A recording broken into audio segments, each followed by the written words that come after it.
Thank you very much for that introduction and welcome to all. Many of you may know that Cape Town was in the grip of the most severe and protracted drought in our recorded history. I'll be sharing some of the lessons learned from this drought and how we've used these lessons to influence and map a different trajectory for Cape Town's water future.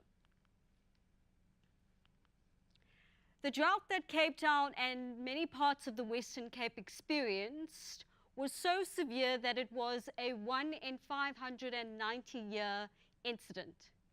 This highlights the unprecedented nature of the severe drought, which massively impacted dam levels. We saw a decline of dam levels from 2014, when dam levels were at about 100%, and it declined all the way to just below 19% before we received the winter rainfall in 2018. As dam levels decline from the dams that supply Cape Town, the city also implemented different water restrictions as a mechanism to assist us with reducing demand. Because ultimately, demand reduction is how Cape Town managed to overcome the drought and avoided having to turn off taps and implement a day zero scenario. I'll be elaborating more on our dam or demand management interventions, but ultimately our collective demand management and water conservation efforts resulted in Cape Town managing to reduce its consumption from about 1.2 to 1.5 billion litres of water, which is what we were consuming prior to 2015, to just below 500 million litres of water, which is what we were able to reach in the beginning and mid-2018. Some of the other demand management interventions which the city implemented through a range of other key stakeholders was physical demand management through pressure reduction. We installed automatic pressure management controllers throughout our entire reticulation system. This reduced the entire pressure within the system, which reduces the loss of water through leaks, but most importantly also resulted in us consuming far less. So through demand management, we were able to remotely manage pressure throughout the system, and this resulted in a saving of about 70 million litres of water per day. In addition to that, the city restructured its economic and regulatory mechanisms by restructuring our tariffs. So we made water more expensive because we came from such a low base, and this provided a major disincentive for residents and businesses to use more water during a period which we definitely couldn't afford to do so. Beyond that, our communications efforts were also ramped up. We saw a voracious appetite from residents and business wanting information about all things water, wanting to understand how the city was responding to the crisis. And so the city obtained additional capacity from a communications perspective. We did continuous stakeholder engagement relations, and we also designed a platform which we called our Think Water page, where we hosted all sorts of information around water, our response to the drought. We designed a water calculator app which allowed residents to monitor their daily water consumption. Our executive director of our department developed a weekly water outlook document that provided in-depth insights into the drought and everything that was happening in the region. These were only a number of communication efforts which the city created and developed through other partners to ensure that we were always engaging our residents about what was happening in relation to the drought. As a result of our ability to reduce our demand, ultimately we were able to reduce our consumption by 60% in about 3 years, a world record. And we were internationally recognized for this, and now we have become a world leader in terms of demand reduction, consumption, and most importantly, drought response.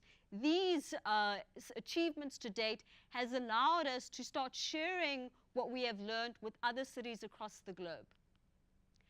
But other than just being able to share these lessons with the cities across the world, the city did take some time to capture many of the lessons learned. And there are so many, and probably there's not enough time to intricately go through all of these, but I'll be sharing some key lessons with you today. One, that Cape Town is vulnerable to climate change related risk. We've seen the climate change impact and global warming impact result in reduced rainfall over consecutive a number of years. Just to give you an example, however, in 2017, the city obviously obtains weather and rainfall data through other institutions such as Weather Services South Africa, and that informs our forward planning. But in 2017, Weather Services South Africa predicted that rainfall would be between average to above average. But when the winter of 2017 came, not only did the rainfall come late, but we actually received the worst level of rainfall in about 100 years. And this has meant that we have had to plan in an environment of great uncertainty and unpredictability. Secondly, regional resource risks need to be better managed. Cape Town obtains its water from 6 major dams, which forms part of the Western Cape water supply system. This system is managed by the National Department of Water and Sanitation, and there are other municipalities as well as agriculture that draws from the system, which means that the city of Cape Town, even though we're the largest user within the province and within this region, we do not control this particular system, and therefore we need to implement mechanisms to ensure we are better protected for future droughts. Thirdly, we need to build ahead and diversify our resources. Like our first speaker said, many cities across the world are entirely dependent on water supply from rainfall. And this is also true in Cape Town's case. We receive more than 95% of our water from rainfall that fills our dams.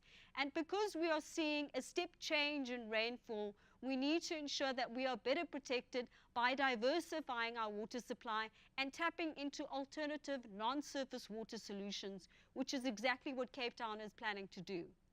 Then one other major key lesson was that the day zero messaging had a mixed impact.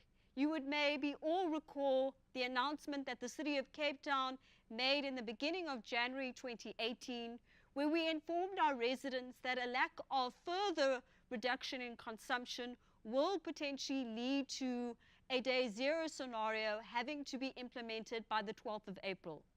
The 12th of April 2018 is when we mapped out when our dam levels would reach 13.5%. Cape Town took a very bold and different decision. We decided at that stage to honestly and transparently communicate with our residents and explain the major risks that we were facing. Other cities across the world didn't do that. One key example, which our executive director often refers to, is Sao Paulo, who also experienced a major drought. They experienced severe drought to the point where they were tapping into the last 10% of dam water.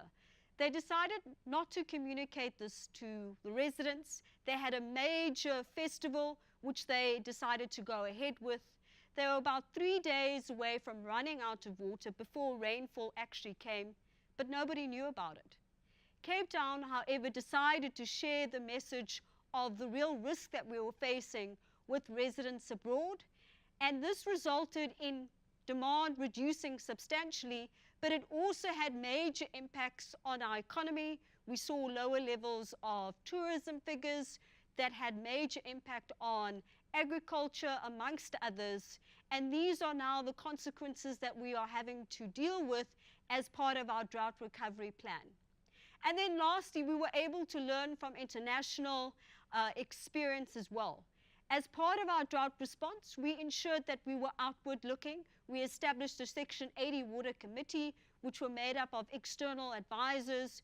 We engaged with cities across the world who also experienced drought, and we ensured that we were always sharing the lessons learned, our knowledge, our understanding, our plans, to ensure that we were making the best and most informed decisions at that given point in time.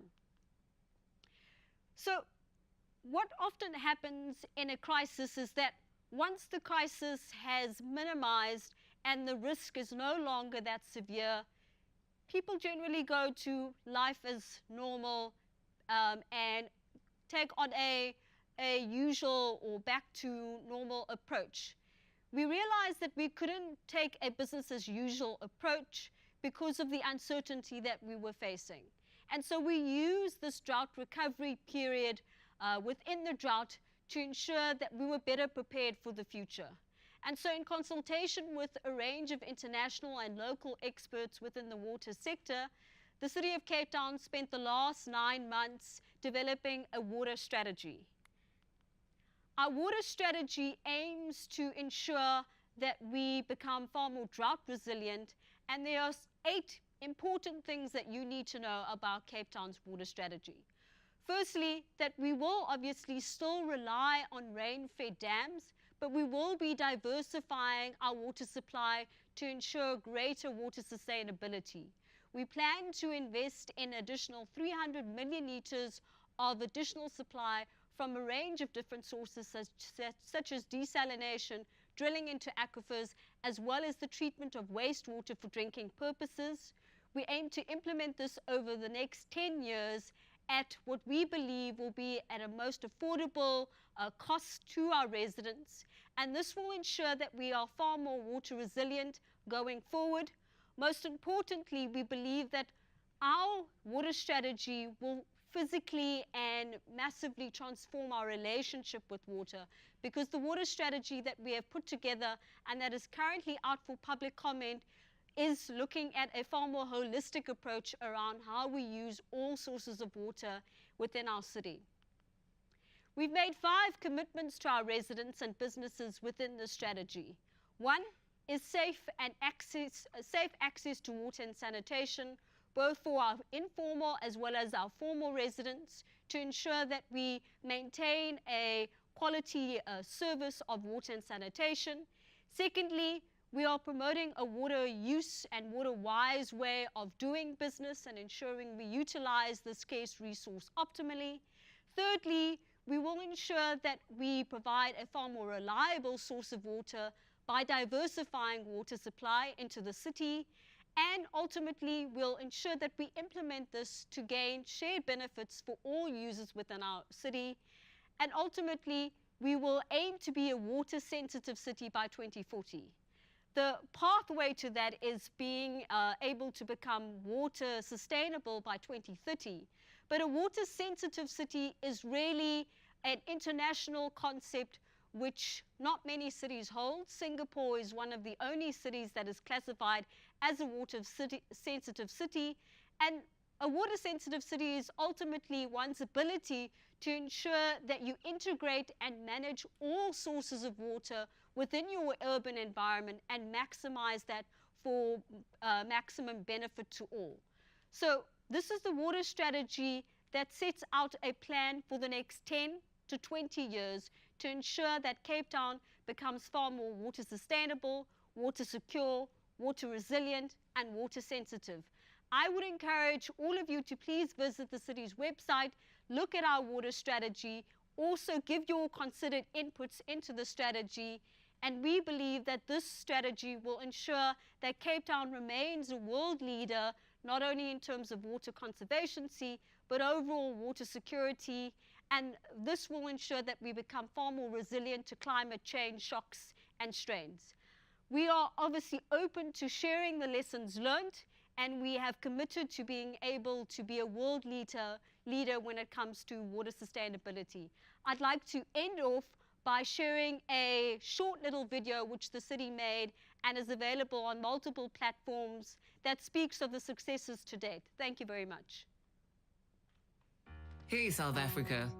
This is a message from Cape Town's bucket-bearing bodybuilders, the late-night leak reporters and repairers, the water-saving succulent specialists, our pressure management magicians, the water-wise schoolyard vigilantes, and the Cape's compulsive consumption calculators.